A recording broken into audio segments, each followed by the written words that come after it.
Pakar Pak Raden ya. Ya, silakan Pak Raden. Macam biasalah ada chronic case ya. Ya, silakan. Ya, ini Pak Raden nak kasih tahu satu. Ada cerita Casey. Ini untuk malam tak berbau, kita berhati-hati Casey. Ini ada satu kes yang paling sedih, misteri sihir di tempat makan minum yang kita ini Pak Raden nak kasih tahu ya Casey kita manusia rambut sama hitam mati lain-lain. Ini sebenarnya amat kronik kes yang kita tak tahu siapa musuh orang ni Casey. Pak Raden pun tak dapat tahu. Tapi Pak Raden dapat keluarkan sihir yang telah dilakukan melalui di tengah tempat makan. Ini Pak Ali nak kasih tahu, ini terjadi kepada seorang laki-laki Pertama kali ini kronik kes laki-laki kena kes Dia dengan pacarannya selalu duduk di tempat makan. Tapi sebenarnya mungkin salah table atau salah ini nak tembak koboi terkena Dayak. Ini Pak Ali nak cerita adalah satu sihir sebenarnya apabila ini sebenarnya kalau tidak Pak Adin tak dapat scan ini. Tapi bila Pak Adin mengobatinya, apa yang terjadi dengan dia Casey? Apabila dia balik, lepas dia balik tu dia akan muntah dan muntah dia tu berwarna macam muntah kucing, macam nasi bubur. Apabila dia balik je muntah kucing makan nasi bubur dan dia tak boleh tidur dan hidung dia akan keluar juga muntahan. Ini amat kronik sihir yang menggunakan nak menyiksa orang seperti macam penyakit hidup segan mati tak mau. Jadi dia kena di hidung di gini. Jadi bila 2-3 hari dia pergi ke doktor.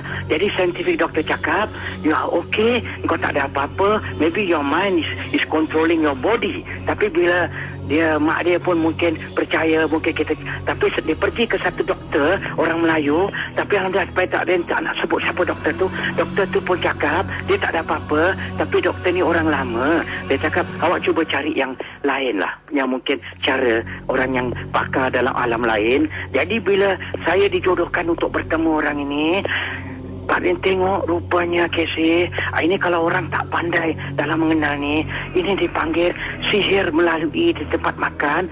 Tujuan Pak Din nak cerita ni satu aja. Kalau sesiapa Casey, kalau makan, Pak Din tanya dengan dia, pernah tak kadang-kadang kalau makan seorang ke, kadang-kadang ini kena pada kalau kita makan seorang, siapa laki-laki atau perempuan, kalau makan dekat food center, kalau nak order barang, jangan biarkan makan yang dia order tu tersendiri Casey. Ini rupanya dia biarkan makan dia sendiri. Dia nak order teh ke apa, jadi dia taruh mi rebus di situ. Jadi dia pergi tarik teh. Jadi kalau boleh Pak Din nasihat, kalau nak makan, kalau nak keluar ke apa, carilah members, tolong jagakan. Jadi rupanya Casey ada juga manusia yang ada hasad dan kekhianat, menyihir, ambil kesempatan bila orang tengah beli makan. Macam contoh, Casey beli makan, Casey janganlah biarkan makan Casey begitu, Casey pergi lagi kaunter, pergi order satu makan.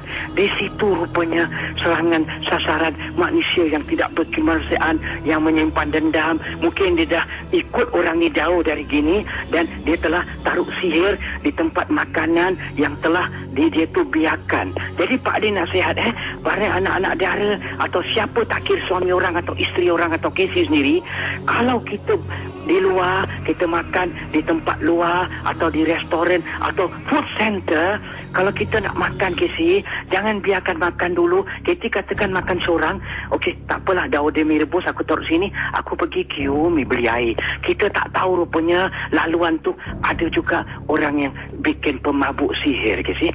Jadi yang Pak Din nak cerita ni, Pak Din telah mengatasi sarana chronic case seorang yang telah disihir melalui makanan, dan sihir itu rupanya dia baru makan porridge, dan apabila dia makan dan porridge tu sentiasa ada di badan dia, tak hazam Casey, keluar di hidung, keluar di mata, dan kadang-kadang meleleh dekat tepi lubang-lubang hidung dia Casey.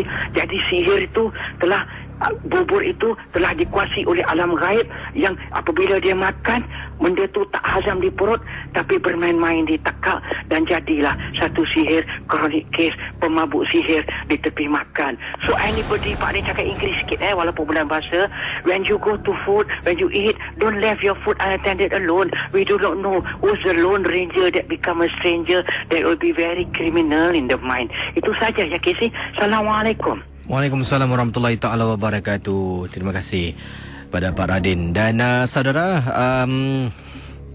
saya pun sebenarnya tak sadar dah pukul 2 lebih 2 pagi Tengah baca komen-komen di Facebook ni, terpandang pula orang kata, Casey, tak nak balik ke 2 pagi? Terima kasihlah. Terima kasih kerana mengingatkan saya. Dan juga esok bagaimana? Sebab saya harus beri terus terang dengan anda, kalau saya keluar ni kisahnya bukan tak banyak, ada juga kisah, tapi kadang-kala saya akan terganggu sebab di luar lain anginnya. Kadang-kala dengan cerita mesti terkejut sendirilah. Ini pasti. Dan jadi oleh kerana itu kisahnya akan berkurangan sedikit.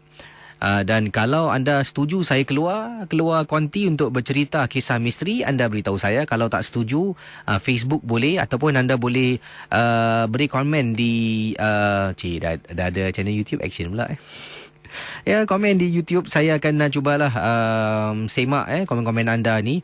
Dan saya tengoklah yang lebih banyak saya akan lakukan, ikutkan.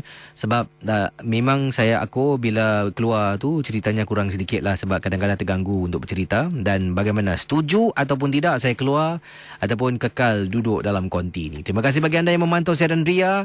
Dan jangan lupa malam ini tontonlah, berikan sokongan kepada pasukan negara kita, skuad negara Singapura, pasukan bola sepak yang akan menentang Malaysia. Harimau ataupun singa berjumpa harimau. Menang kalah ada pertandingan. Kalau kalah, bak ketuan putih jangan sour grape. Kalau kalah jangan sour grape. Kalau menang jangan terlalu bangga, sebab baru pusingan kelaikan untuk zon Asia World Cup 2014. Baik, kita akan tutup tirai dengan lagu ini dari Salim. Tinggal kenangan. Selamat malam ataupun selamat pagi dan terus bersama Ria Insomnia.